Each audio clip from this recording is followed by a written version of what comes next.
my brothers and sisters across Africa and the diaspora, this story isn't just a reflection, it's a rallying cry. A moment of clarity in an era where Africa stands at the crossroads of destiny and dependence. Today, we turn our attention to a bold voice echoing from the heart of Burkina Faso, where Mathias Zida has emerged as a beacon of courage and truth. His message? That the time has come for our generation to rise, not with hesitation, not with fear, but with audacity.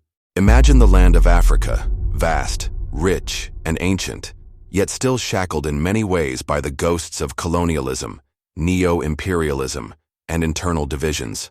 For centuries, outsiders have drawn our borders, dictated our economies, and manipulated our leadership. They've divided us along lines of language, ethnicity, and ideology. But now, in Burkina Faso, a powerful sentiment is taking root, a declaration that the age of silent submission is over.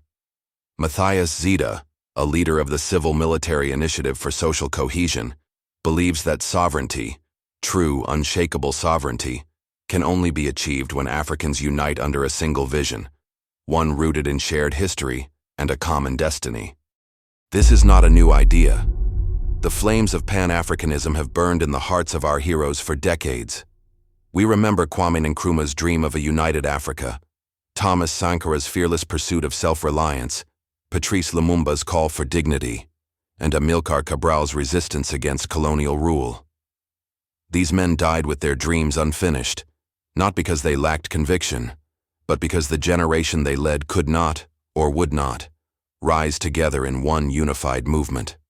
Zida reminds us that although Thomas Sankara's body was murdered, his ideas live on. And in today's Burkina Faso, President Captain Ibrahim Traoré seeks to revive those revolutionary principles.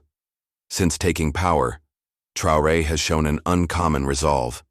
He didn't just rise through the ranks for status, he rose because he saw his people suffering. He saw a nation paralyzed by terrorism, and he recognized that the path forward could not rely on foreign help or international pity. Traoré gathered the people, not just the elites, not just the military. He called on all sectors, civil society, religious leaders, youth, even his political opponents.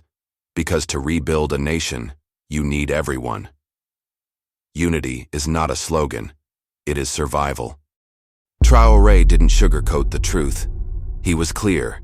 The country was at war, and time was not on their side. Burkina Faso needed to move fast, act decisively, and think boldly.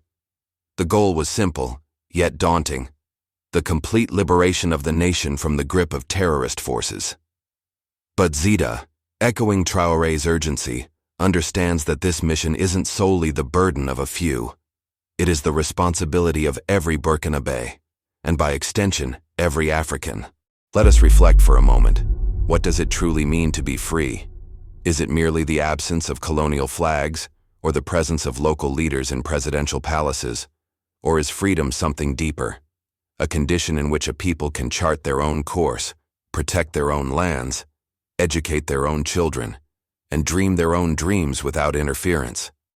Zida dares to say what many fear to admit, that Africa's weakness lies not in its lack of resources, not in its intellect, and not in its spirit, but in its disunity. He says the truth plainly.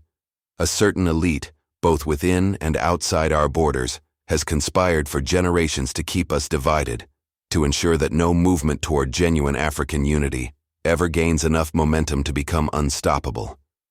These forces thrive on our fragmentation, our tribalism, our jealousies, and our mistrust. And yet, the solution is within reach. We are not waiting on another colonial master to set us free. We are not hoping for a savior to descend from the skies. Zida's call is revolutionary in its simplicity. Let this be the generation of audacity. Let this be the moment when Africans, young and old, educated and rural, Muslim and Christian, Francophone and Anglophone, look each other in the eye and decide, no more. Of course, such unity comes with a price. Every generation that has ever achieved greatness did so through sacrifice. The blood that watered American independence, the revolutions in Europe, and the struggles against apartheid in South Africa, they all demanded a cost. Zida is not naive. He knows the journey will be hard and that the enemies of change are powerful. But he also knows that no generation has truly paid the price of Africa's liberation. We've protested, we've voted, we've dreamed. But have we collectively, as a people, resolved to pay the full price of freedom? Have we truly committed ourselves to breaking every chain, no matter how costly? Look at history. The United States fought a brutal war for independence. France rose in revolution against monarchy and inequality. These nations made a decision to suffer now so their descendants could live free.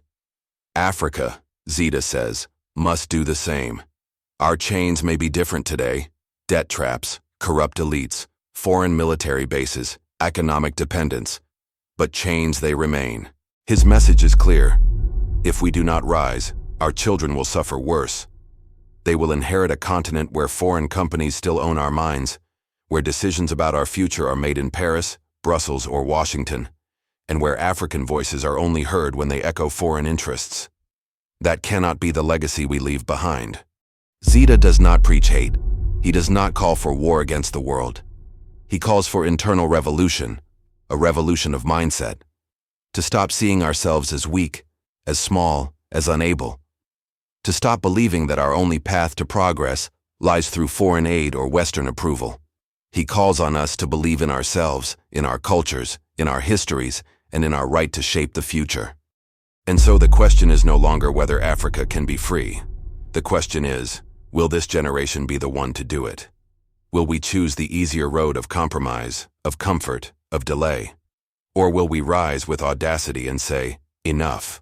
To all my listeners and viewers across the world, especially our courageous supporters of the channel, thank you for staying engaged, for supporting us through Super Thanks, and for never giving up on the dream of a sovereign, united Africa. It's voices like yours that give strength to the message, and it's people like you who will build the Africa we all believe in. Zida's words are more than a political commentary. They are a mirror held up to our faces. Are we ready to see what we truly are, and what we could become? He reminds us that no foreign power ever willingly grants freedom. It must be taken. It must be earned. Through unity, through sacrifice, through unwavering belief. In the fields of Burkina Faso, in the deserts of Mali, in the ports of Senegal, in the townships of South Africa, and in the forests of the Congo, there are millions waiting for a signal, for a voice, for a movement. Perhaps that signal is now. Perhaps Zida's voice is the beginning. Perhaps this movement is ours to lead. The world will not wait for Africa to wake up. History will not slow down until we are ready. The future belongs to those who dare. And if we do not dare now, when will we? Let us teach our children not just to learn English or French, not just to dream of jobs abroad or degrees from foreign universities. Let us teach them to dream of a continent where their talent, their courage, and their work can build nations that command global respect. Let us give them the tools to be free, not just in theory, but in fact. Mathias Zida has sounded the alarm. Now it's up to us.